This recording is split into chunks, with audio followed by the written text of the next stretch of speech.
চণ্ডীগড় রোহন্ডা গ্রাম পঞ্চায়েতের অন্তর্গত উত্তর জোজরা সোনালী স্পোর্টিং ক্লাবের উদ্যোগে অনুষ্ঠিত হল দিবারাত্রব্যাপী ৮ দলীয় নকআউট ফুটবল টুর্নামেন্ট।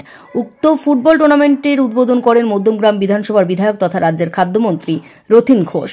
উপস্থিত ছিলেন বারাসাত ২ নম্বর ব্লক তৃণমূল কংগ্রেসের সভাপতি শম্ভুনাথ ঘোষ, বারাসাত ২ নম্বর পঞ্চায়েত সমিতির সভাপতি মনোয়ারা বিবি, প্রাক্তন সহসভাপতি ইফতিকার উদ্দিন, উত্তর চব্বিশ পরগনা জেলা পরিষদের সদস্যা মমতা সরকার, চণ্ডীগড় রোহন্ডা অঞ্চল তৃণমূল কংগ্রেসের সভাপতি সাকিব আহমেদ, প্রাক্তন জেলা পরিষদের বিরোধী দলনেতা আব্দুল রউফ, পঞ্চায়েত প্রধান মাসুমা খাতুন, বাপ্পা নন্দী, পঞ্চায়েত সদস্য শাহজাহান সহ পঞ্চায়েতের বিভিন্ন সদস্যা ও এলাকার বিশিষ্টজনেরা। দিবারাত্রব্যাপী এই ফুটবল খেলাকে ঘিরে এলাকাবাসীর উৎসাহ উদ্দীপনা ছিল চোখে পড়ার মতো। আপনি বক্তব্যের মধ্যে দিয়ে বললেন যে একটা কথাকে ঘিরে ব্যাখ্যা অপব্যাখ্যা চলছে, কিন্তু আজকে কিন্তু সেই ব্যাখ্যাটাকে দূরে রেখে এরা ফুটবল খেলাতেই মেতেছে। কি বলবেন?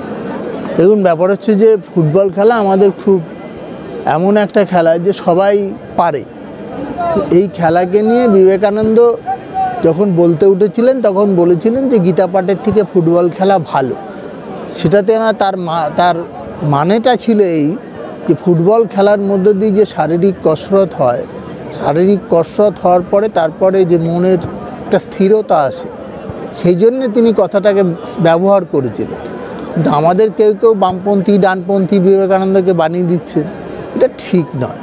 বিবেকানন্দ এত সুন্দর একটি মাঠ, কিন্তু মাঠটাকে এখনো পর্যন্ত সাজানো হয়, তার জন্য কি আপনার থেকে কিছু আছে? এই মাঠ যদি ওদের যে ক্লাব করে পরিচালনা করছে ওদের নিজেদের নামে যদি থাকে, মানে এটা একটা নিয়ম আছে, আমরা সরকারি অর্থ সে জায়গাটাই দিতে পারি যেখানে নিজেদের নামে যদি থাকে খেলার মাঠ, জমির দলিল থাকে, সব কিছু হলে আমরা দেখতে পারি আর কি। গতকাল মুখ্যমন্ত্রী চাকলায় কর্মী সভা থেকে একদম লোকসভা ভোটের প্রস্তুতি সারলেন, কি বলবেন?